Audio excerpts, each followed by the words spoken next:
Hello, my Aloha tribe, and welcome to the Aloha Perspective, where you get a little bit of something and a whole lot of everything. Happy Wednesday. It's hump day. Um, it's hump day. It's also 9/11. It's also September 11th. So just for a moment, let's just take a deep breath. It's a big day. I would say globally, because it was a World Trade Center and there were a lot of people involved in that were from other countries. So I know it's still something that's so surreal to me. I remember exactly where I was and seeing on the TV the second plane go in to the Trade Center. And yeah, I don't know. It's still one of those surreal things that you just can't believe happened, and even 23 years later. So, so yeah, and also, I feel that maybe perhaps this might tie into what we're talking about today, the warning signs of suicide. So that was a pretty traumatic event, and we know from other events in recent history that traumatic events can cause people to just really spiral and go into a bad, dark place to the point where it feels like there is no way out.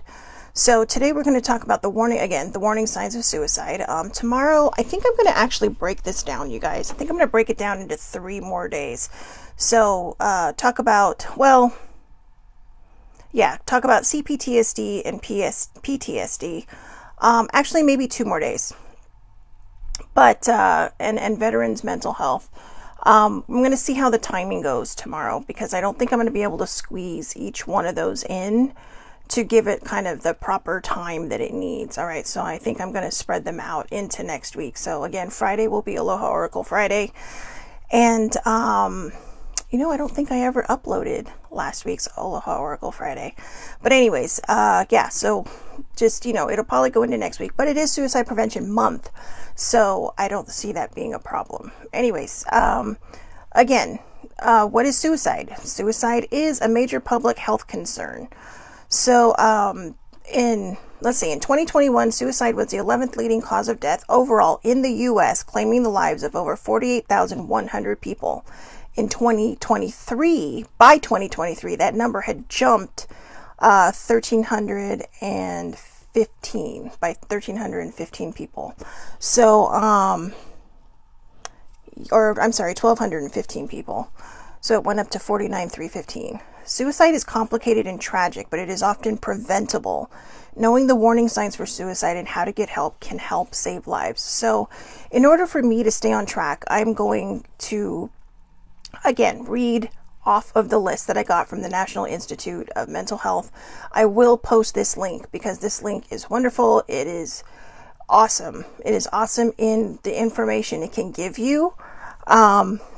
So the reason I reread that again is because, there are risk factors, but the warning signs are what we really kind of need to focus on, because the risk factors could always be there, but that doesn't mean that a person is going to become susceptible to it. For instance, you could grow up with a alcoholic or drug addicted parent, but that doesn't mean you're going to go down the same road as them, because you're taking the measures to kind of forego the path that they went on, because you see how damaging it can be.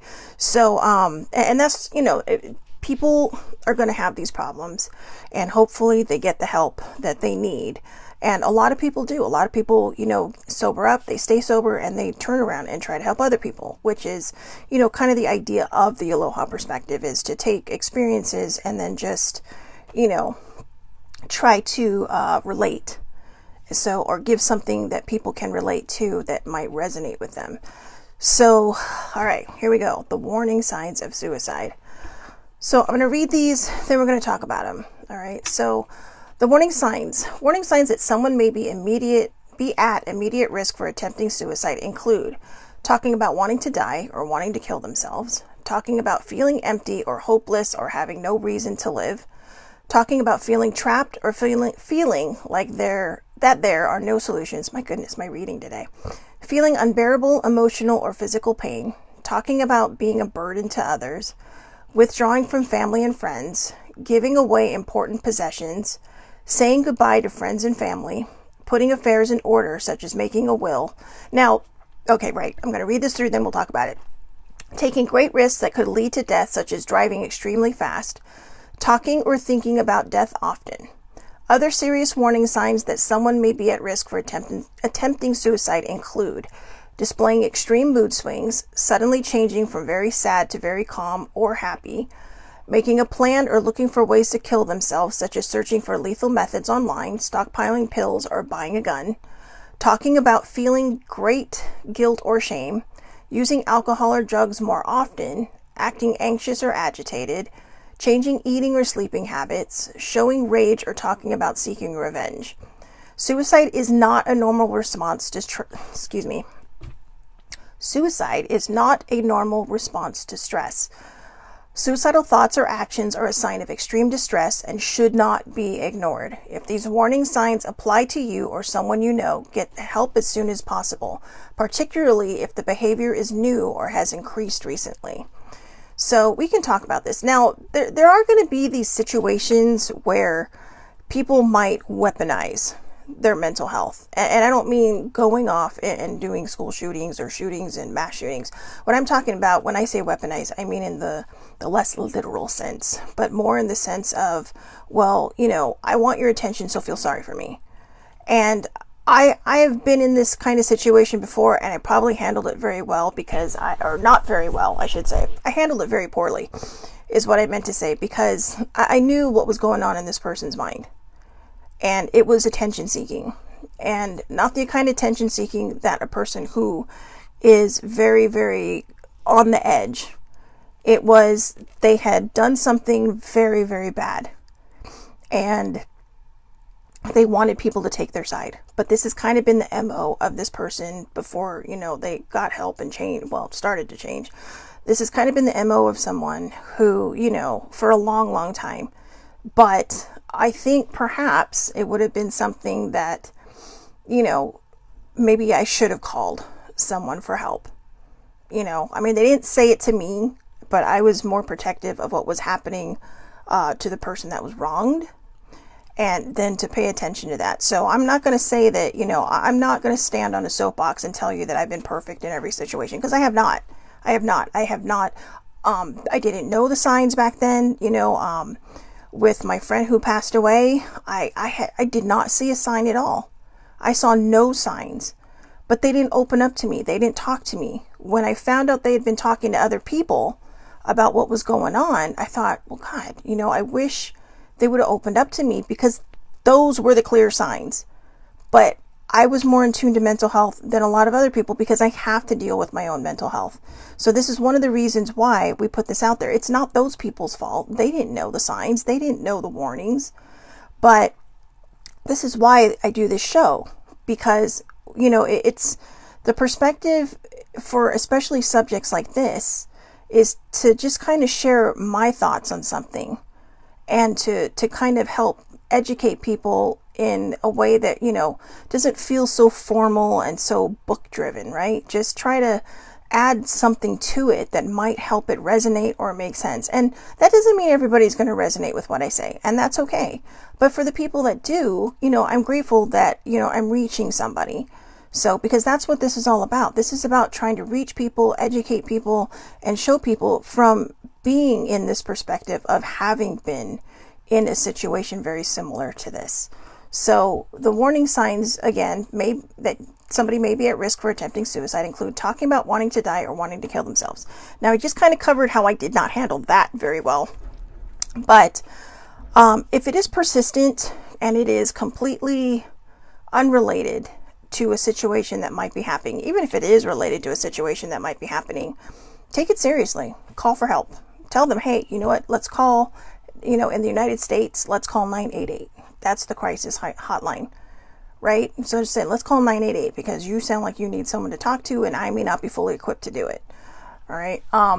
As I mentioned before, I used to have a website and I had all these numbers on there, but for some reason, I know I saved it, but I can't find it. So I don't know what I did with it, but if I find it, because it was some time ago that I took the website down, if I find it, I will share it. But otherwise, if you do have concerns, or even if you struggle with your own mental health, Google the crisis hotlines, the mental health hotlines for your city, your country, your state, whichever it is. Now, again, like I said, in the United States, and I think Canada, I'm not 100% sure, 988 is the crisis hotline. If you are a veteran, I believe it said if you hit 1, it'll take you to the veteran crisis hotline.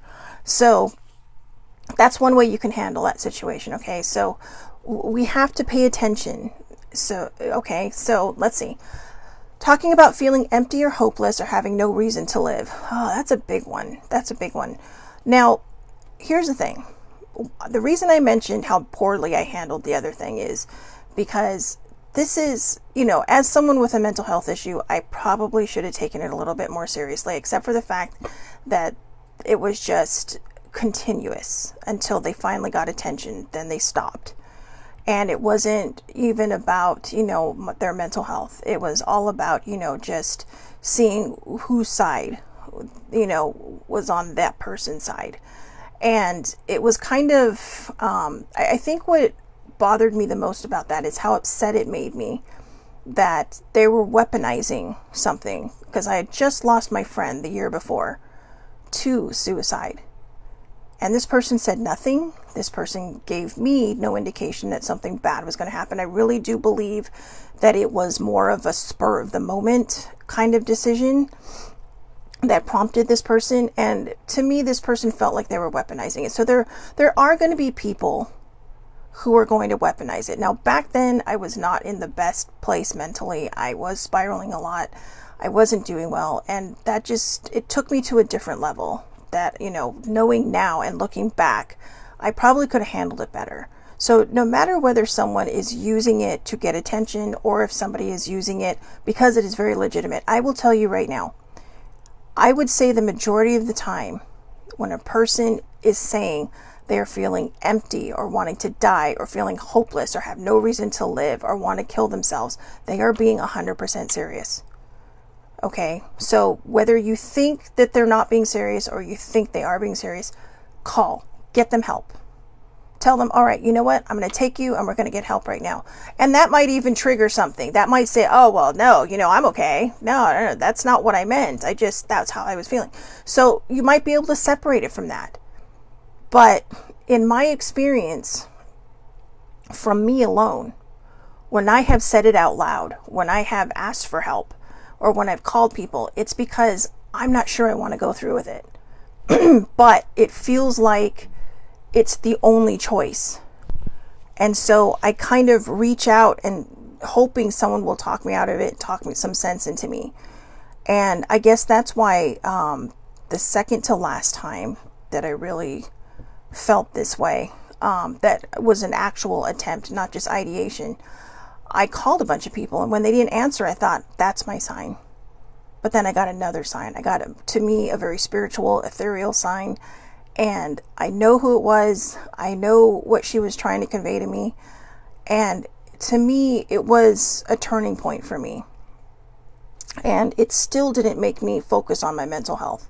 I just thought it was a one-off situation.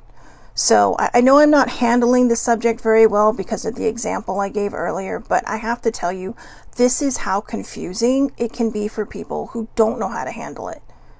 Who aren't educated. I mean, I'm fairly educated in all of this stuff, having read a lot of articles, having been through it myself, having seen it happen around me, and yet still you can see how I'm struggling. So take every situation seriously. All right. If somebody comes up to you and says, I want to die, or I'm going to kill myself, or I'm going to go jump off something, or, I'm feeling empty or hopeless and have no reason to live, say, all right, let's sit down. What can I do to help? What can I do? Let's call someone. Let's call the crisis hotline right now because I may not be equipped to help you. Okay. And get them the help that way, if possible. Just say, hey, you know what? We'll call them together. I'll sit right here with you and we'll do this together. So, knowing what I know now and knowing how I've educated myself since that time, I look back and think, well, this is how I probably could have handled it. And who knows, it could have de-escalated a lot of things. It really could have. But my emotions got in my way and my own mental health got in my way. And I think personally, I let them because I was angry. So, we have to remove ourselves from our own emotions in order to help somebody else. So they talk about feeling trapped or feeling that there are no solutions. This can sometimes be where the tipping point, right? That, or maybe they feel tired. They're just exhausted. A lot of people who have, that you watch different shows and they leave the notes behind and they say, I'm just tired. I'm just exhausted. And a lot of times it could be mentally exhausting for them. We don't know what this person goes through every single day of their lives. We don't know what these people are thinking every moment of our lives. Even if you live with somebody, unless they open up, you are not going to know. That's why we talk about the warning signs. That's why we talk about, the physical warning signs.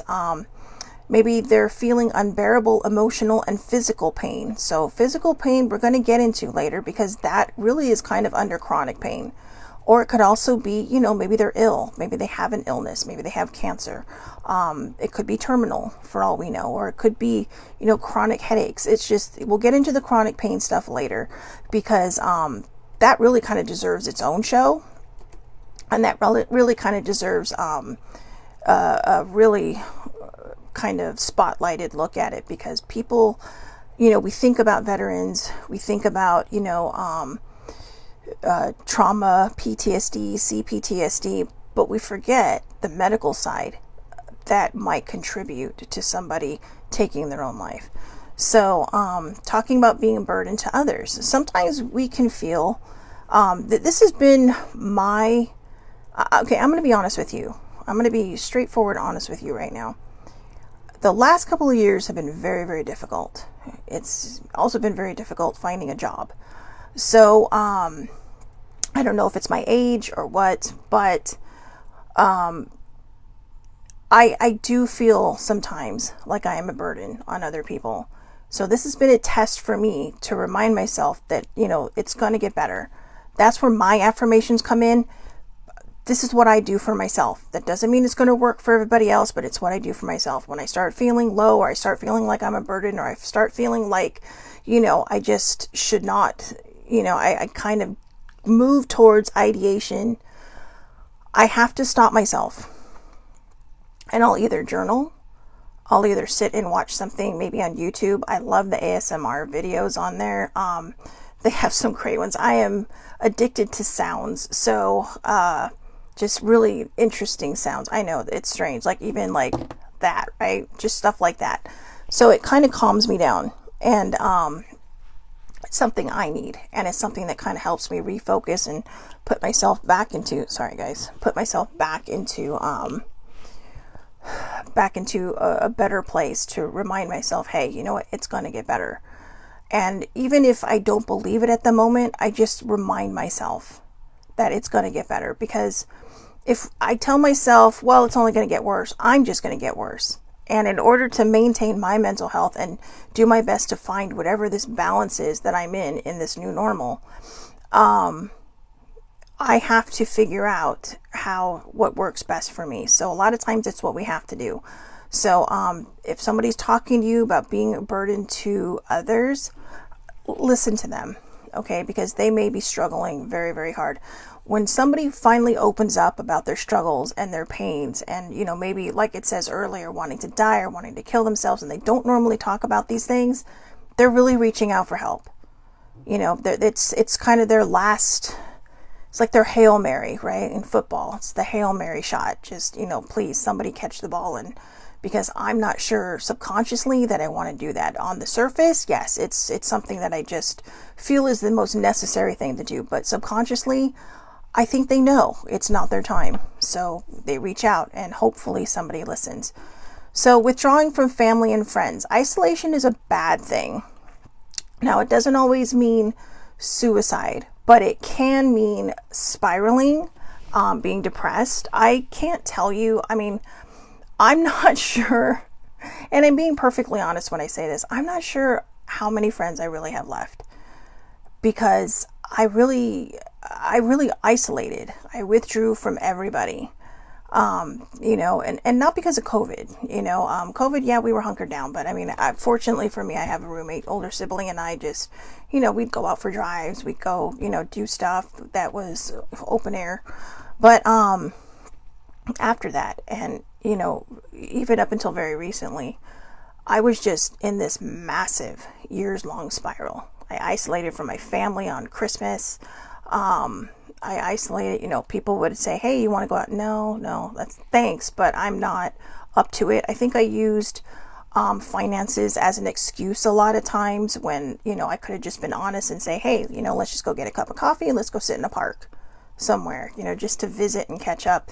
But I used excuses, and I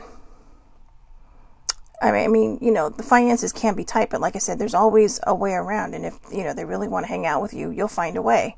You know, even if it's just sitting in a mall, you know, having a cup of coffee, or just sitting in the mall, just talking, you know, because you're meeting in a cool place, in kind of, you know, somewhere in the middle. So, you know, there's a lot of different things, and it can be a lot of difficult things, but, you know, when you withdraw, isolating is not really a good sign. It can be a very, very bad sign. So giving away important possessions. When people start giving things away, you got to start wondering what's going on. And they're not, maybe they don't have an illness, all right, or that you know of. Okay, most people, but if they just go home one day and all of a sudden they come back, hey, here's my sports car, enjoy. You know, put your mind to work there, because something is not right. Okay, and talk to them, because you don't know what it is. A lot of people will give away their important possessions because they don't want people to have to worry about it after they die. Saying goodbye to family and friends, and putting affairs in order, such as making a will. Again, if it's not if it's not physical illness related, it might be mental illness related. So, you know, ask them, hey, what's going on? Why are you saying goodbye? What can I do? You know, I'm going to sit with you, or, oh, that's the one I was trying to remember yesterday. I couldn't remember 5150. Sibling was at physical therapy. I know she would have remembered that, but you can, I think in some places you can 5150 somebody, which means you can call and have them put under basically a 72-hour observation for their own safety and their own health, and potentially other people's safety. So, but when these kind of things happen, sit down and talk to them. What's going on? Why are you giving your stuff away? Why are you saying goodbye to me? You know, what can I do to help? Do you just need me to listen? Because I'm here. Let's see. Taking great risks that could lead to death, such as driving extremely fast. Well, some people just do that naturally. Sissy Joe was a speed demon. She was. But most notably, she did get that from her dad, who admits it 100%. I love to drive fast. So, but we have seen this. In fact, I'll use the example that I used the other day. A sibling and I were watching this video on YouTube. I know we watch some weird shit, all right, and mostly because, you know, just I think it's just kind of like, whoa. I think it's these things that just like, why, and why. But we were watching a video, and all of a sudden this person's driving down the freeway. They stop, and somebody thinks they're going to do a U-turn. Now in the video they said they're making a U-turn. Why they would do that? But we noticed something. They weren't making a U-turn. They stopped. They sped up ahead of two semis, stopped right in front of them, and bam. There was no time for the semis to stop. There was no time for them to reroute. Otherwise, they could have gotten seriously hurt. There was really nobody else on this freeway either. It didn't look like it. It looked pretty empty. And then all of a sudden, it's like, bam. And the first thing older sibling says is they were trying to get hit. You know, and so there are things like that, just strange reactions to things, strange actions, the driving extremely fast, or as they said here, let's see, what the other serious warning signs, where was it? Where they talked about, making a plan or looking for ways to kill themselves, such as searching for lethal methods online, stockpiling pills, or buying a gun. We talked about suicide by cop, right? Where they will try to do something, they'll point a gun at the officer because they just want to die. and they can't do it themselves, so they try to get somebody else to do it for them. So, and these are very, very dire things to look at, because there's a lot of people involved at this point, and a lot of danger can happen with those semis. If they had, just panicked, and if it was a newer driver maybe, and they panicked and they tried to separate, they could have jackknifed, they could have gotten hurt, they could have maybe died, depending on how the truck landed. So, there are a lot of different factors in these things that, if we open up, see the signs, we might be able to hopefully prevent from happening. So let's see, displaying extreme, talking or thinking about death often. That feels to me like the top, talking about wanting to die or killing themselves, but talking or thinking about death often can be very, when people talk morbidly, it could just be, and it may not even be that they want to commit suicide or take their own lives, want to unalive themselves. I gotta watch the way I say things. It could also mean that they're very down, they're very depressed, like they just relate to the dark things in life. I've been there, I've done that. The misconception about me, though, is that people always thought I wore black all the time, which I still do, but people always thought I wore black because I was depressed. I probably was depressed in my mind. I just love wearing the color black. It's one of my favorite colors to wear. I don't know why. It's always been that way. I think because it's just simple, and everything you wear goes with it. You don't have to match colors. You don't have to do this. You don't have to do that. All right. So there's your side squirrel update thing to kind of break up the serious and, intense feelings that this whole subject is really kind of evoking. So, and again, making a plan or looking for ways to kill themselves, such as searching for lethal methods online, stockpiling pills, or buying a gun. Talking about feeling great guilt or shame. Shame can be a big one. We're going to talk about shame when we talk about PTSD, CPTSD, and veterans mental health, as well as chronic pain. Chronic pain, a lot of times people cancel at the very last minute. And when people don't understand what they're going through, their friends or family could shame them. Oh, well, you're canceling on me again. You're doing this, you're doing that. Well, I'm not going to ask you to go anywhere because, what's the point? And, you should get out more. You should do this more. And I've probably been guilty of being on both sides of that before. A long time ago, when I was also, again, not in my best and finest place. I don't know if I'll ever be in my finest place, but my finest place that I'm talking about is what's best for me, where my mental health is balanced and doing well. But when we're also going through our own pain, it might be hard to see what other people are going through. So this is why keeping our mental health stable is very, very important, especially if you have a dinged up mental health. All right. So using alcohol or drugs more often, they could be hoping that it does the trick. Acting anxious or agitated.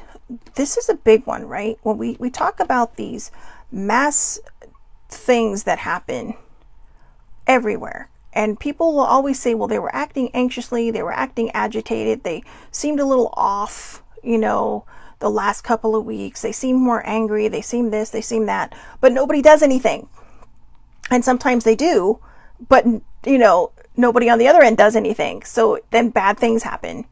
And it's just kind of like, it just poof. It's like one bad, big that could have been prevented. So talking to people, paying attention to what they're going through, paying attention to what their moods might be like. If you're randomly sitting near someone, there may be a reason you're hearing them. You may not hear anybody else that's sitting around you, but you may hear them. And maybe they're just looking, it's a cry for help. It's very possibly a cry for help. Mental health is a very complicated, I don't know what to call it. It's a very complicated topic because, we don't talk about it enough. We stigmatize it so much. I mean, let me put it this way, right? Sigmund Freud was the grandfather or the father of modern psychology, which is basically what we looked at everything now. He had his own ideas. Carl Jung had his own ideas. There were a lot of other people who followed in, his footsteps, both of their footsteps. I lean more towards towards the Carl Jung thing because shadow work really helped me, and turns out he's the pioneer of that. But these gentlemen were in existence at the turn of the last century. So in such a short time, somebody identified potential problems and immediately we stigmatized it and put it right back into the mental health closet where everybody possibly thought it belonged. But think about it. These men came to the forefront. These men came into existence. You know, their children. I believe Carl Jung's daughter progressed on with her father's work and then her own work. But these people tried to put this onto the map because they wanted to help people. Carl Jung discovered a lot of shadow work from his own experiences. I think that's why I really kind of migrate towards him, because, you know, it's a lot of his research was done through personal experience, and a lot of his teachings came through personal experience. And so it was things, you know, things that he found that kind of helped him through, that he wanted to share with other people to help them through. And, you know, of course, Freud had his own ways. And, you know, but again, these gentlemen were at the turn of the century. Carl Jung, I believe, died in the 1960s. If I'm remembering correctly. I may be wrong on that. And if I am, I apologize. But the point is, he died in the 20th century, which means we didn't even give it a shot. Now, I am sure throughout history, you will find people having had some kind of person that they turn to. A lot of people would call them their spiritual leader, their religious leader, people that they turn to, advisors, right? That might have stepped in for that, you know, that role when they weren't in their right mind. But on the whole, they tried to put this on the map. And instead of saying, oh, I need to take care of my mental health, generations pushed it down and said, no, this is how we deal with it. This is how we've always dealt with it. We suck it up. We move forward. We push it down. Pushing it down can come right back up eventually, whether it does it now or years from now. If it's years from now, it's potentially built in power to the point where it will just come out like some kind of verbal nasty sewage from your face. And it's just, you don't want a verbal vomit, because that's not good. That's not good. All right. So, changing eating or sleeping habits. They may not be able to sleep, or they may stop eating, or they may start eating more. So, I will be honest with you. The very, very last attempt of mine was in the recent years. And I will be honest with you. It's not easy for me to talk about it because I'm not sure I talked about this on previous shows. And it's not something I really talked about outside of older sibling and baby sibling. But as an emotional eater and a person who has a repaired heart, Penelope Von Beets, that's right, I named her. She's doing great. She's doing fine. I get checked up from a cardiologist every 6 months. I was literally trying to eat myself to death. And I was eating everything bad almost every day, almost every meal. And one day I was sitting there and I'd stepped on the scale because I'm like, why are my clothes getting tight? And I don't know that it was a conscious choice, but I was so feeling like a burden. I was so feeling like the world would be better off without me. I don't like to depend on other people. It's hard for me to do that. And I've had to, for the last couple of years, depend on people. And it was very difficult. And then I realized, and this is about probably 2 years ago, I realized, oh my gosh, what am I doing? What am I doing? And now I want to separate this from body positivity. Okay, because I don't want people to think that I am trying to be, that I'm trying to put down people who might be of a plus size like myself. This was my own journey. This was my own personal thing. And I really want to put that disclaimer in there because I think it's very, very important for people to know that it's not the direction I'm going in.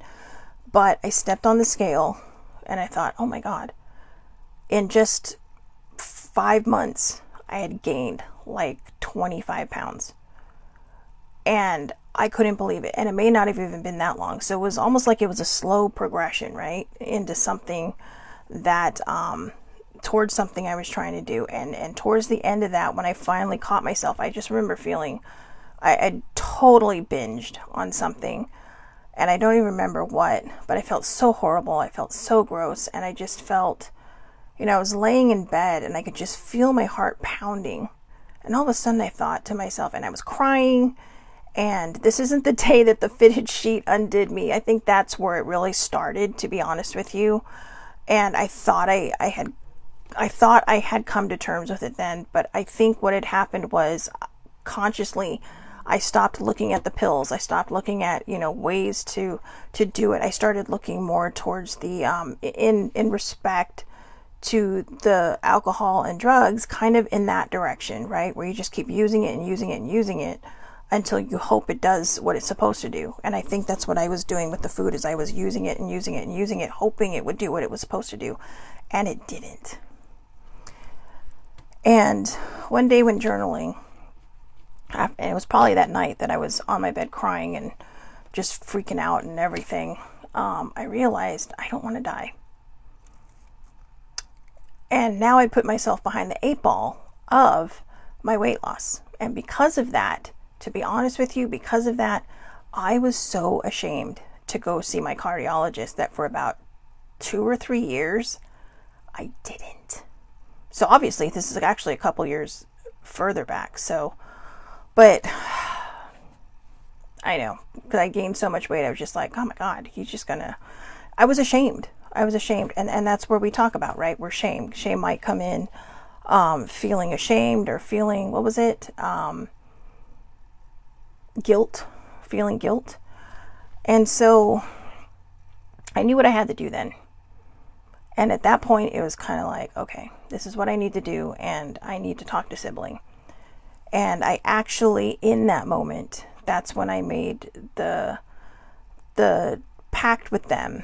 Actually, no, that was before. I'm sorry. I know this is, apparently I've done this more times than I thought I had, but there have been three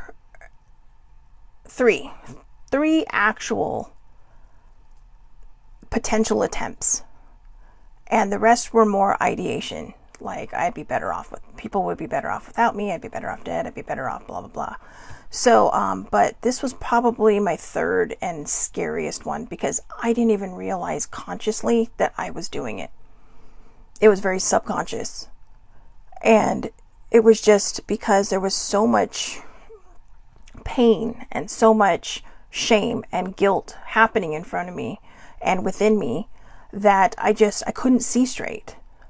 I was just kind of existing in my world. So I hope that made sense, guys. I'm really, really sorry. It's just, without my journals, I can't really put a timeline on this, but they are in my journals, and they are, things that I documented. I have a book up there that I documented the times that I was thinking about it, just so I could see if I could figure out. I was trying to take a scientific approach to making myself better, but, consistency is not my strong suit. But yeah, so just notice your actions, notice your habits. Are they changing? Are they getting worse? Are they getting, better? If you're working towards being better. So, and the last one is showing rage or talking about seeking revenge. That's the biggest one, right? When it comes to mass deaths, is showing rage or talking about seeking revenge. And a lot of times what will happen is this could be suicide by cop or by themselves, but let's take out a bunch of people beforehand because I want them to feel as miserable as I do. And there may be very specific people, and kind of on an offshoot of that, this is why we need to really kind of reel in the bullies, reel in the people. You don't need to pick on other people, and you can't just sit there and go, well, kids will be kids, because not all kids are okay. All right.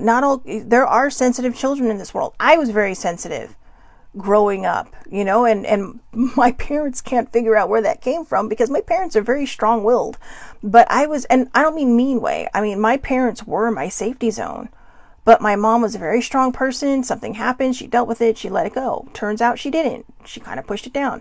When I've talked to my dad in the past, now I just push it down and, I don't worry about it anymore. I just don't think about it, but that wasn't me. There was a lot I already had hiding inside of me. There was a lot I already had pushed down hiding inside of me. I didn't have any more room left. So there wasn't anywhere else for me to store all this stuff. So I did become very sensitive. It did bother me when I got bullied in school. Not to the point where I would go and hurt somebody, but I did hurt myself. I would cause physical damage to myself. I'm not cutting or anything, but I would hit things. I would bang things. There was a couple of times when I ended up in just a wrist, like an ace bandage and stuff, because I didn't want my parents to see the bruises on my arm. Or I would wear long clothes because I didn't want them to see, like the bruises on my legs because of when I hit myself. So there was a lot of stuff, just a lot of these emotions that just get built up. They have nowhere else to go, so they start coming out. And this is the rage we talk about. This is the seeking revenge. And if there is somebody who doesn't have somebody to talk to, it can escalate and become super bad, super fast, and be, just, you can't reel it in. So we gotta watch these signs. We have to pay attention. It used to drive me nuts that my mom, when I was not home or I was out somewhere, would rummage through my room trying to find things. Like at one point, my dad said when I was in Hawaii for a little bit that she was going through my stuff, trying to find drugs, because I slept a lot during the day. I didn't know I had depression back then, but a lot of it was that. And school was hard. High school was hard.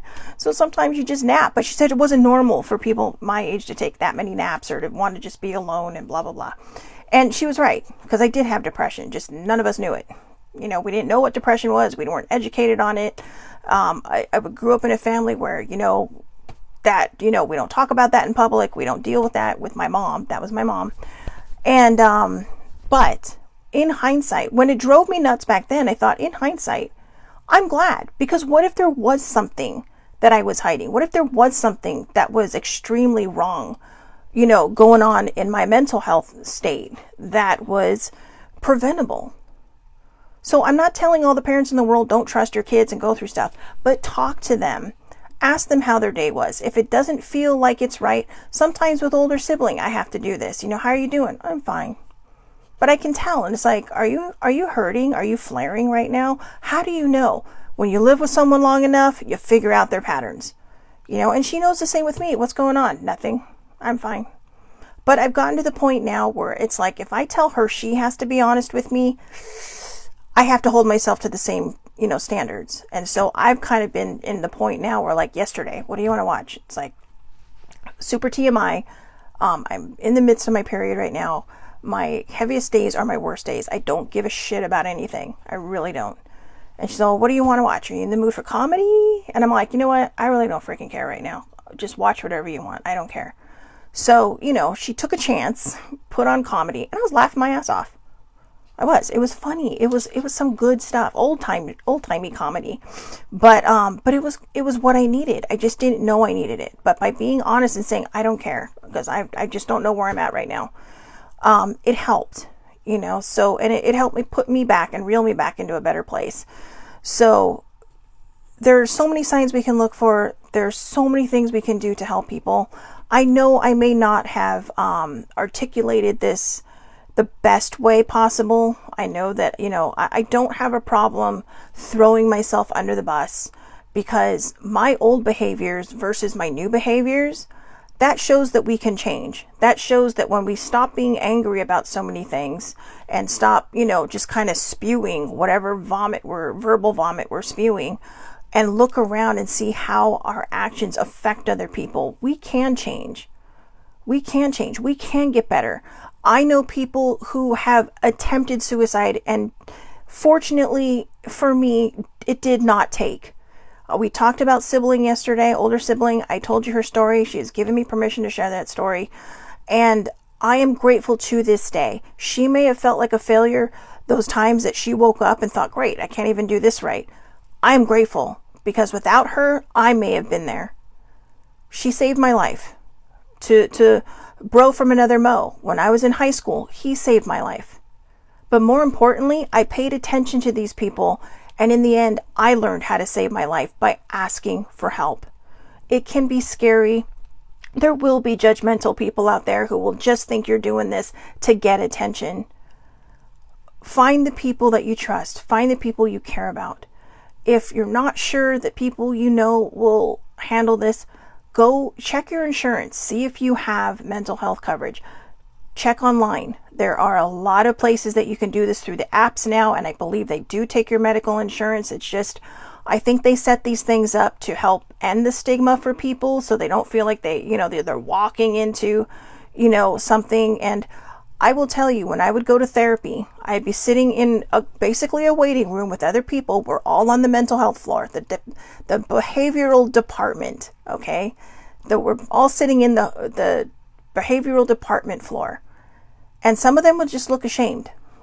And I'm just sitting there like, I'm on my phone. I'm trying to show them that it's okay to be there by not saying anything, just doing my thing, watching the cartoons that they had on the screen, just, doing my thing. Because in the beginning, I was scared AF. Couple years ago, when I went through that very intense 6 months of therapy, I went in so timid that my intake session, I brought sibling with me. I was scared, but I was so ready to let all that stuff out, to get all of it out. And eventually, after my first appointment, I told sibling, I've got to do this alone. And I did. And I developed a very good rapport with my therapist at the time. Just like this time, I felt stuck. I needed somebody to kind of help push me over the edge, show me that I have these tools that I came in with, show me what I'm made of, remind me, I should say, of what I'm made of. And to help me figure out how to push myself in the direction that I need to go. But I needed to ask for that help. And I wasn't good at it in the beginning. And fortunately for me, no matter how many times I burst out with my own verbal vomit, sibling never left my side. She is the reason, a brother from another mother, definitely one of the reasons I am here.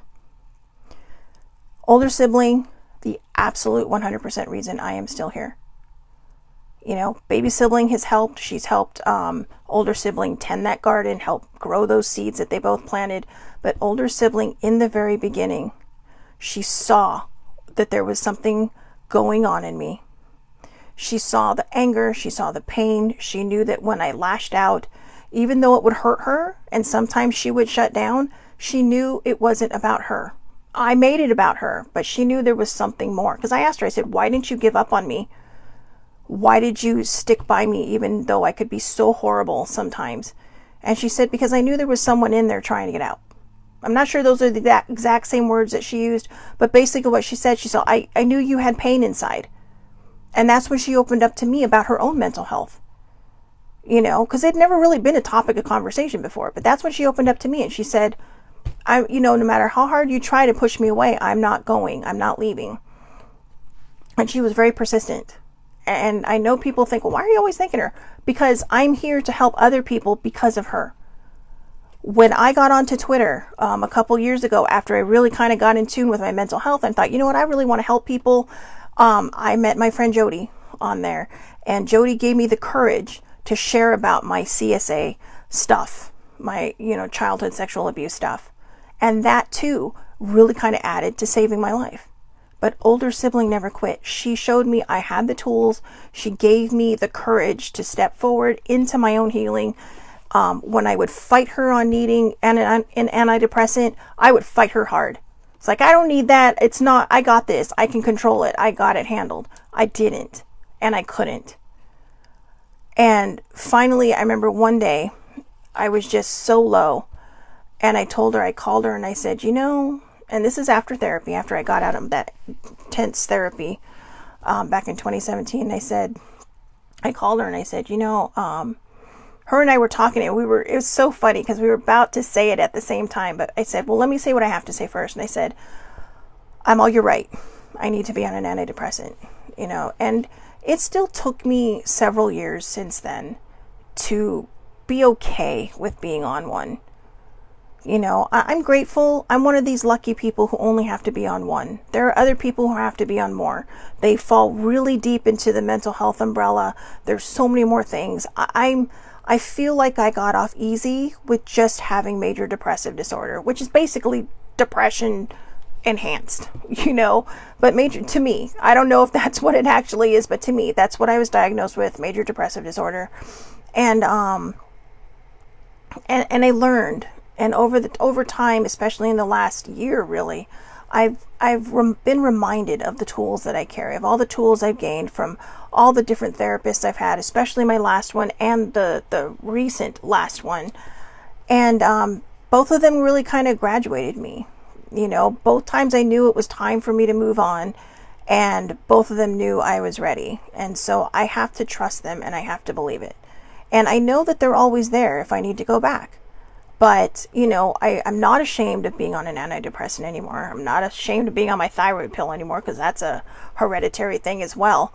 But I know now what I need to do to go forward, and I don't want to be ashamed of my mental health anymore. Do I struggle with mental health? Yes. Do I want to be a warrior of mental health? Absolutely. Because if I can help people end that stigma, we can save these lives. I'm pointing at my screen where everything is that I was just reading. But we can save these lives. We can get people the help they need. We can show people that there is a way out. Yes, we may have to live with having a dinged up mental health for the rest of our life, or whatever diagnosis we fall under. But that doesn't mean we have to quit on ourselves, and that doesn't mean we have to quit on one another. This is our chance to step up and carry forward what these pioneers of psychology were trying to do just over a century ago. They wanted people to get better. They wanted people to understand where they were coming from. They wanted people to get the help that they needed. And so the rest of us here that deal with the mental health, we're here to help other people. You don't have to be vocal like some of us are. You know, and I'm not going to say I'm the only person. That's why I'm saying some of us are. There are a lot of us out there advocating for mental health. I still learn from other people, because there are things that they'll say, just like, oh my God, I didn't even think about that. But that also resonates with me, along with learning this to help move forward with what I can do to help educate people. So once we end the stigma of this horrible, horrible affliction, I will call it mental affliction, we can get people the help they need. We can show them that it's nothing to be ashamed of. You know, I told my dad once, I was talking to my dad about it. My dad was really kind of open to trying to understand my mental health. And to me, that's been one of the biggest game changers for me as well. Having his support and having him understand. He doesn't always understand, and he's honest about that, okay? He and I have talked about it, and he's very honest. He's like, I don't always understand it. And I told him, but he's all, how can you explain it? And I said, I don't really know how I can explain it, but let me put it this way. When I'm at my worst, I wouldn't wish it on my worst enemy. And he's all, it gets that bad? And I'm like, yeah, it does. And I don't expect him to know the signs. I don't expect other people to know the signs. But I know for me, I have to know the signs. And one of the first things we can do for ourselves is to educate ourselves on our mental health. Where are we? I have a daily check-in every single day. Even on the weekends. The weekends are at a later time so I can sleep in. But every morning at 8:01, my alarm goes off. And the first thing it does is mental health check-in. And number 2, get ready for your show. And for a long time when I wasn't doing a show, it was my mental health check-in. Where am I? Not in a good place, in a good place, needs work. You know, and I had to figure that out. And I had to honor these feelings. And I had to figure out, is there something I need to heal? Or is this just a moment? Is this just a mood? Okay, or am I PMSing? Sometimes that can make it even worse. You know, so give yourself some grace. Give yourself some empathy. Give the people that you know may or may not have mental, if someone's open to you about their mental health, give them grace, give them empathy, give them compassion. Let them know you are there for them if they need you, if they need help, you know, and don't be afraid. You know, sometimes, you know, there would be times again, like I was losing my shit, and all older sibling would say is, let's bottom line this. What is really bothering you? What is going on in there? Well, she didn't do that. That's me. But she'd go, let's bottom line this. And I hated that term for so long. Let's bottom line this. It's like, I can tell you what you can bottom line, lady. But that's what she did. And she can be very sensitive too. And I see in this healing that I've done over these years, especially in the last couple of years, all this healing I've done, there is a lot of damage that I've had to undo with her. And I told her, I said, I feel like I'm still on my apology tour, of my bad behavior because my mental health was so unchecked, because I was too ashamed to have it checked, because I was told when I first tried to be honest about my mental health that, no, you're stronger than that. I don't raise weak babies. A lot of what my mom said to me was very harmful. I don't blame her. I know it seems like the best way to do things, and there was a time when I blamed her for that, but I don't blame her anymore. She was doing the best she could. She was trying to handle her own stuff. And, I think, again, having the family history of suicide in her family with her uncle, I think it was more fear-based of losing me than anything else. What I should have done, and what I know now, and my dad and I talked about this as well. He told me, he's all, you've had some pretty big events in your life. And he's all, why didn't you tell me? I was like, well, Mom told me not to. And I should have. Because that might have been the support I needed in order to see me through. That might have been the support I needed to say, hey, you know what? I don't understand what you're going through, but let's see if we can figure this out. And I had to acknowledge the fact that it did hurt him. It hurt him that I didn't come to him.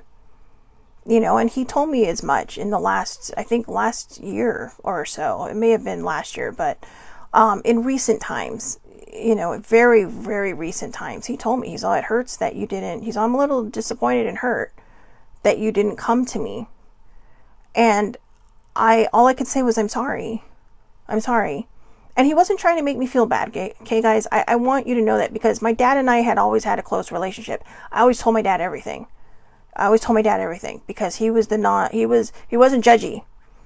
And then the two biggest events in my life, and I couldn't say anything to him. And I think part of it was I was ashamed. I after the way my mom reacted, I was afraid to see how my dad would react, because I was so close to my dad. But I should have known better. So, I'm not putting that on me. He wasn't putting that on me. I'm just saying that when you have someone that you can trust completely, talk to them. Say, look, I'm going to tell you something, but please, before you react, just hear me out. Okay? And hopefully they can help you, or they can guide you in the direction where you can get some help. All right? Don't be afraid of getting help, because professional help can absolutely 100% save your life. Okay, so I hope everybody has a wonderful, wonderful day.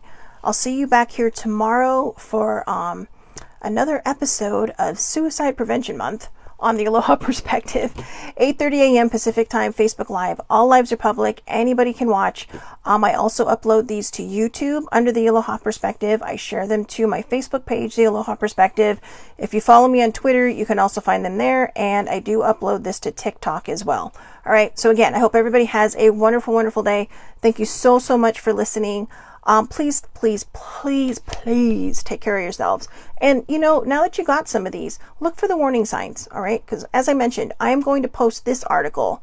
This is the last of this article. So I'm going to post this link in the comments on Facebook and on YouTube so that you can find them in the comments, all right? Have a great day, everybody. Thank you so much for watching. Older sibling, thank you for coming on live. And yeah, have a great day, everyone.